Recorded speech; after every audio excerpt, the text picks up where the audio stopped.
예, 오늘은 지실된 마음이 중요합니다라는 제목으로 함께 좀 은혜를 나누고자 합니다. 여러분 현대인들에게 급증하고 있는 질병이 하나가 있다고 하는데 그게 분노 조절 장애라고 합니다.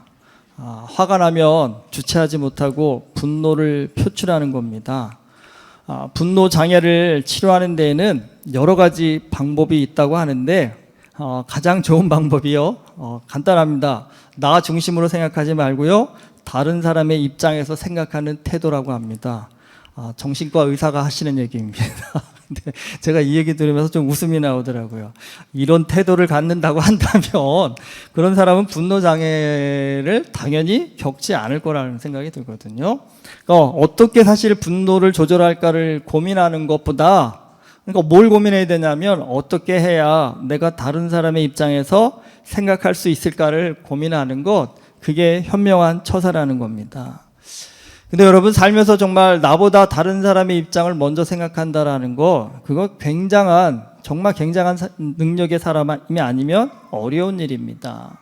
사실 사람은 시야가 좁을수록 이 눈앞의 이익에 집착하고요, 그럴수록 자기 중심적 사고를 하게 됩니다. 그러니까 멀리 넓게 볼 수 있는 안목을 키우기 위해서 노력을 해야 결국 우리의 생각도 커지게 되고요, 그 커진 생각이 우리의 삶을 더 풍성하고 능력 있게 만들어줍니다. 왜 큰 생각, 왜 큰 안목이 필요한가? 여러분 이 우화를 보면 좀 한 번쯤은 생각해 볼 수 있는 일입니다.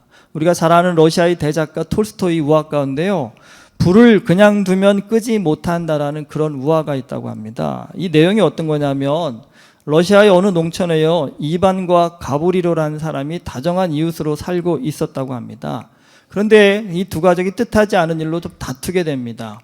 어느 날 이반의 암탉 한 마리가요, 가브리론의 뜰로 날아 들어갔답니다. 이반네 식구들이 이걸 보았습니다. 잠시 후에 이 암탉이 알을 낳은 것처럼 꼬꼬댁 소리를 지르면서 바깥으로 뛰쳐나왔답니다. 암탉이 알을 낳은 것으로 오해한 이반네 가족은 자기네 알을 찾으려고 가브리론의 집으로 들어갔다고 합니다. 그런데 알이 없답니다. 이반은 가브리로더러 훔친 알을 내놓으라고 닥달을 했습니다. 가브리로는 알을 훔치지 않았다고 대답했지만 믿지를 않습니다. 그러니까 이로 인해서 두 사람이 감정 싸움이 벌어지게 되었고 서로 옷을 찢으며 치고받았다고 합니다. 그러니까 이 일로 인해서 두 사람은 서로 고소하는 바람에 법정에까지 가게 되었답니다. 지금 생각해, 뭐 때문에 간 겁니까 지금? 계란 하나 때문에요. 감정이 상한 이 상황에서 가브리로의 마차에서요, 문짝 하나가 어디론지 사라져 버렸다고 합니다. 가브리로는 확인도 해보지 않은 채 이게 이반의 아들놈이 한 짓이라고 단정하고요, 이반을 또 고소를 해버렸답니다. 이반은 가브리로네가 자기네 달걀 하나를 훔쳐갔다고 고소하고, 가브리로는 이반의 아들이 자기네 마차에 문짝을 떼어갔다고 고소를 했다는 겁니다. 이렇게 돼버리니까 가장 가깝게 지내던 이반과 가브리로는 하루아침에요, 무서운 적으로 변하고 말았습니다. 어느 날 그 동네에 결혼식이 열리게 되었습니다. 두 가족이 모두 참석을 했습니다. 그런데 이반의 부인이 가브리로를 보자 우리 달걀을 훔쳐간 놈이라고 비난을 퍼부었습니다. 화가 난 가브리로가요, 참지를 못하고 이반의 부인을 때려서 큰 상처를 입혀버렸습니다. 그러자 이번에는 이반이요, 가브리로의 폭력 행위를 법정에 또 고소를 해버렸습니다. 결국 가브리로는요, 벌금을 물고 감옥에서 나왔습니다. 억울하다고 생각한 가브리로는요, 분을 참지 못하고 벌금을 물고 나오던 그날 밤에요, 이반의 집에 가갖고 불을 질러버렸답니다. 그런데 때마침 잠자리에 들려든 이반은 가브리로가 자기 집에 불을 지르고 달아나는 것을 목격하군요, 달려가서 그를 잡았습니다. 그리고는 내 놈이 저지른 죄를 내 눈으로 똑똑히 보았다며 그를 때리기 시작했답니다. 이반이 이렇게요, 가브리로를 쫓아가 때리는 동안 이반의 집은요, 모두 불에 타버리고 말았습니다. 그런데 마침 또 바람이 불어가지고요, 불똥 하나가 튀어가지고 바로 옆에 위치한 가브리로의 집에 옮겨 붙어서 가브리로의 집마저 모두 태워버렸다고 합니다. 불에 탄 집을 보면서 이반의 늙은 아버님이 이반에게 이렇게 말씀하셨다고 합니다. 이반, 너는 불부터 껐어야 옳았어. 그런데도 너는 가브리로만 뒤쫓은 거야. 그때서야 이반은요, 미움 때문에 모든 것을 잃게 되었다라는 것을 깨닫게 되었다고 합니다. 이반은 어리석은 자신의 모습을 아버지에게 용서를 빕니다. 아버지는 용서를 비는 아들에게요, 가브리로까지 용서할 수 있어야 해 라고 말씀하셨답니다. 아버지의 충고를 들은 이발은요, 가브리로도 무조건 용서하기로 결단합니다. 그래서 두 가정은 비로소 진정한 친구가 되고 다시 새 집을 지어 행복하게 살았다는 게 이 우화의 결론입니다. 여러분 가만히 생각해 보십시오. 계란 하나 가지고도 집착하면요, 집을 불태워 버릴 수도 있는 겁니다. 분노는 다 같이 죽는 길이고요, 용서는 다 같이 사는 길이랍니다. 용서는 정말 위대한 행동입니다. 하지만 용서는요, 정말 어렵습니다. 그런데 용서하지 못하면 가장 손해를 보는 것은요, 우리 자신입니다. 그 사람만큼은 결코 용서 못해. 여러분 이런 마음을 가졌다면요, 우리는요, 살면서 결코 행복할 수 없습니다. 요셉이 비록 애굽의 총리가 되는 극적인 반전이 일어났지만 그래도 여러분 그의 마음에는요, 형들에 대한 분노가 정말 조금은 남아있지 않았을까 하는 생각이 듭니다. 그런데 흉년이 들어서 먹을 것이 없게 되니까 형들이 애굽에 곡식을 사러 옵니다. 그리고 그 형들이 요셉의 형 앞에 무릎을 꿇습니다. 여러분 내가 요셉이었다고 한다면 이 상황에서 어떤 감정이 들었을까요? 아마 대부분은 이 단어가 떠오르지 않으셨을까요? 복수. 여러분 입술에 지금 복수라고 말하는 분들이 눈에 많이 들어보시네요. 요셉은 형들을 알아보지만 자신이 요셉임을 바로 밝히지 않습니다. 형들을 정탐꾼으로 몰아붙이면서 오히려 궁지에 몰아넣습니다. 이 장면을 언뜻 보면 요셉이 형들에게 복수를 하는구나라고 생각하는 것 같지만 요셉은 복수를 위해서 이렇게 행동한 것이 아닙니다. 형들의 마음을 좀 알아보기 위해서 이렇게 좀 연극을 하고 있는 것입니다. 이 젊은 시절 형들은요, 요셉을 시기질투해서 노예로 팔아버린 사람들입니다. 형들이 아직도 이런 마음으로 살고 있다면 요셉으로서는 형들을 대우함에 있어서요, 굉장히 주의를 가져야 되는 그런 상황입니다. 요셉이 형들을 용서하고 호의를 베풀 수 있습니다. 하지만 요셉을 시기질투해서 노예로 팔아버린 형들입니다. 형들이 아직도 그런 마음으로 살고 있다면 요셉의 호의는요, 오히려 독이 될 수도 있습니다. 악한 마음을 품고 형들이 요셉을 비방할 수도 있습니다. 여러분 요셉은 애굽의 총리입니다. 총리와 같은 높은 직위에 있는 사람에게 여러분 가장 필요한 실력이 뭐라고 생각하십니까? 여러분 높은 직위에 올라갈수록 그 사람에게 필요한 그 실력은 뭐냐면 사람을 보는 안목입니다. 사실 높은 직위에 있으면 누구든 요셉 앞에 와서요, 좋은 태도와 말을 합니다. 하지만 그 중에 진심으로 충성을 다하는 사람은 소수에 불과합니다. 요셉이 맡은 일을 잘하기 위해서는요, 말만 앞세우는 사람이 아니라 진심을 다하여 충성된 사람을 뽑았을 수 있어야 요셉은 총리로서 능력자가 되는 겁니다. 형들의 진심이 무엇인지를 알아야 요셉이 형들을 어떻게 대우해 주어야 할지도 결정이 되는 겁니다. 그래서 요셉은 형들의 진심을 알기 위해서 지금 이런 테스트를 하는 것입니다. 그런데 이런 테스트 앞에서 형들이요, 다행히도 변화된 모습을 보여줍니다. 오늘 말씀 21절에 보면 형들이 이렇게 말합니다. 우리가 아우의 일로 말미암아 범죄하였도다. 그가 우리에게 애걸할 때 그 마음의 괴로움을 보고도 듣지 아니하였으므로 이 괴로움이 우리에게 임하도다. 적어도 형들은 지금요, 양심의 가책을 느끼고 있다는 겁니다. 근데 여러분 이 양심의 가책이요, 형들을 살리는 정말 결정적인 계기가 됩니다. 아직까지도 여러분 요셉 앞에서 이것도 모르고 그 죽은 놈이 우리한테 원한을 둬서 이렇게 되나 보다라고 얘기했다면 상황이 어떻게 펼쳐졌겠습니까? 여러분 우리 속담에 마음을 곱게 써야 한다고 합니다. 사실 우리 인생에 보여지는 모든 결과의 원인은요, 우리의 마음입니다. 그러니까 우리의 마음이요, 우리의 인생을 만든다라는 겁니다. 형들은 지난날에 비록 용서받지 못할 잘못을 범했지만 적어도 지금 그들은 자신들의 잘못을 인식하고 반성하는 마음을 가졌습니다. 그것이요, 요셉으로부터 용서를 받을 수 있는 결정적인 계기가 됩니다. 물론 요셉은 형들이 변하지 않아서도 용서했을 겁니다. 왜냐하면 요셉은 애굽에서요, 고난을 통해서 하나님의 크신 섭리를 깨닫게 되었고, 그래서 인생을 크고 멀리 볼 수 있는 사람이 되었기 때문에 더 이상 과거의 원한에 매이는 그런 사람이 아니었다라는 겁니다.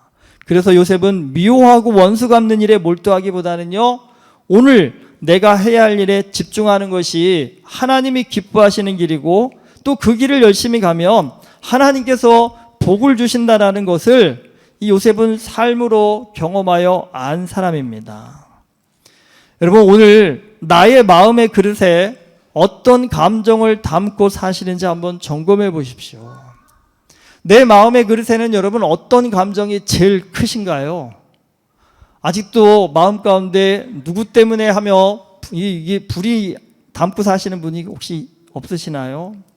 아니면 마음 가운데 참 감사하다, 행복하다라는 그 기쁨을 담고 사시는가요? 여러분, 요셉이라는 사람을 가만히 보면요, 요셉은 고난 가운데서도요, 그럼에도 불구하고의 감정을 가진 사람이었습니다. 비록 힘들고 어려운 상황이지만 그럼에도 불구하고 하나님께서 나를 살려주셨다. 여러분, 이 마음을 가질 때 요셉은요, 어떤 상황과 형편에서도 감사할 수 있었고요, 그 감사의 힘으로 현실의 고난을 견뎌낼 수 있는 믿음의 능력자가 되었습니다. 요셉의 형들은 정말 나쁜 사람들입니다. 아무리 미워도 그렇지 어떻게 동생을 노예로 팔아버릴 수 있습니까? 정말 세상 중에서도 나쁜 사람들 중에도 아주 질이 나쁜 사람들입니다. 하지만 여러분, 이 상황에서 우리가 꼭 봐야 될 게, 그들에게도요, 그럼에도 불구하고 하나님께서 다시 기회를 주셨다는 겁니다. 여러분, 그 기회가 무엇입니까? 자신의 죄를 돌아보는 겁니다. 우리가 잘못했구나, 죄를 지었구나. 여러분, 이것만 알고 이것만 인정해도요, 하나님은 다시 기회를 주신다라는 겁니다.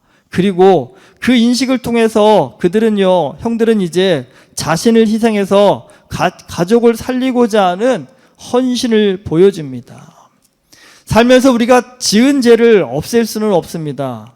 하지만 여러분, 그 지은 죄를 통해서요, 삶의 바른 태도를 회복한다면 우리는 더 큰 은혜를 받는 인생이 될 수 있습니다.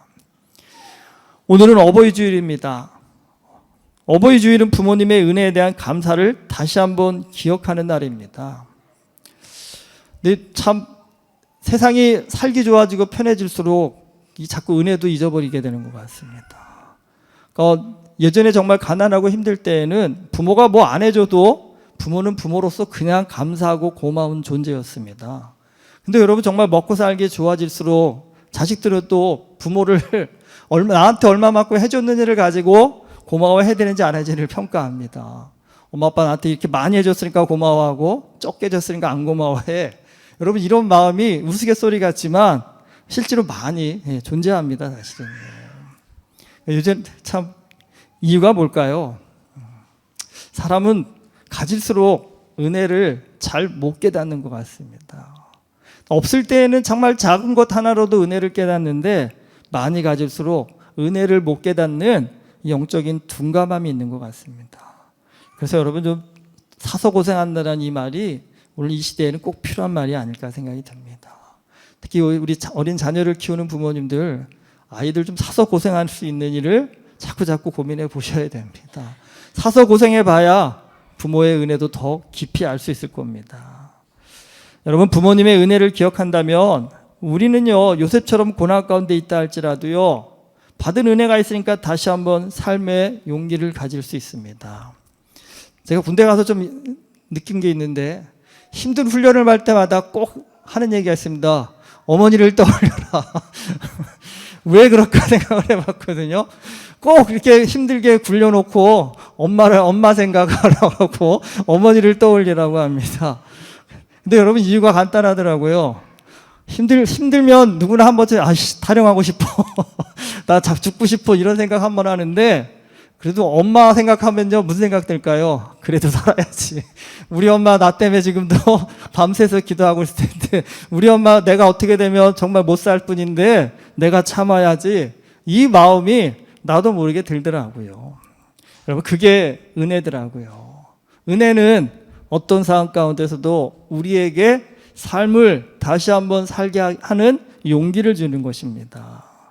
그리고 또 요셉의 형들처럼 죄인일지라도요, 아무리 큰 죄인일지라도 여러분 내가 은혜 받은 자라는 그런 인식을 다시 한번 깨닫는다 한다면요, 내가 이렇게 살면 안 되겠지 하면서요, 바른 삶을 향해 나아가는 결단을 할 수 있게 만드는 것, 여러분 그게 은혜입니다. 왜 현대인에게 분노가 자꾸 커질까요? 여러분, 은혜를 알수록 분노는 사그라집니다. 반대는 뭐겠습니까? 은혜를 모를수록 분노가 커집니다.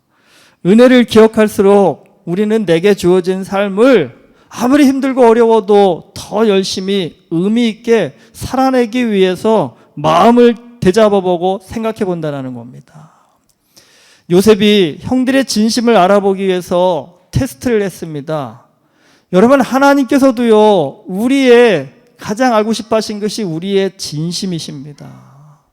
때때로 우리가 이해할 수 없는 어려움을 겪고 고난을 겪을 때 하나님께서 우리에게 원하시는 것이 너의 진심을 보여달라는 것입니다.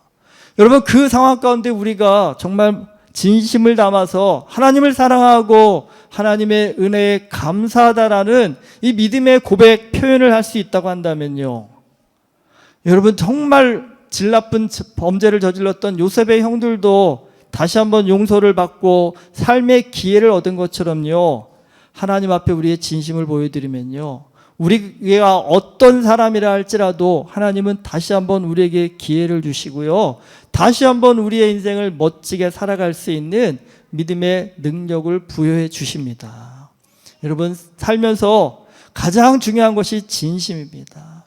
진심을 담아 표현하는 사람, 진심을 담아 행동하는 사람은요, 어떤 삶의 형편 가운데서도 승리합니다. 여러분, 어떤 상황 가운데서 어떤 게 나한테 유익할까 이렇게 잔머리 굴려가면서 나의 이익만을 쫓아다니면 여러분 그 삶은 피곤할 수밖에 없고요, 힘들 수밖에 없고, 문제는 뭐냐면 결국에 내 옆에 남는 사람이 없습니다.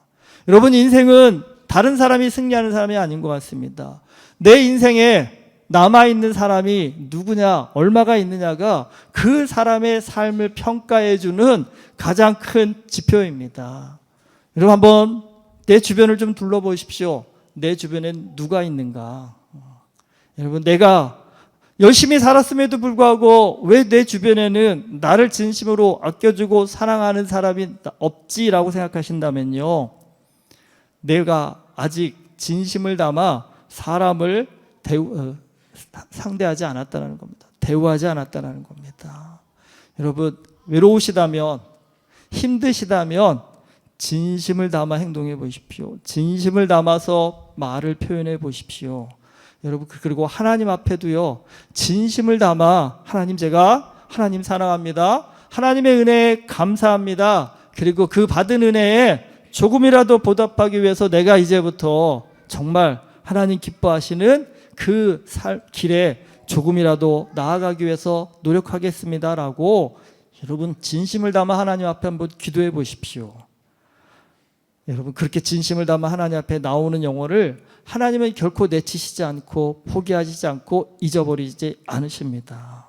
어떤 상황과 형편에서도 진심으로 하나님을 사랑하고 이웃을 사랑할 수 있는 믿음의 사람이 하나님의 은혜를 받고 축복을 받습니다.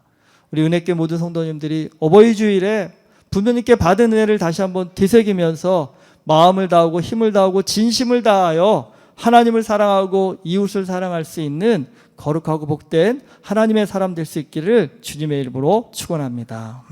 기도하시겠습니다.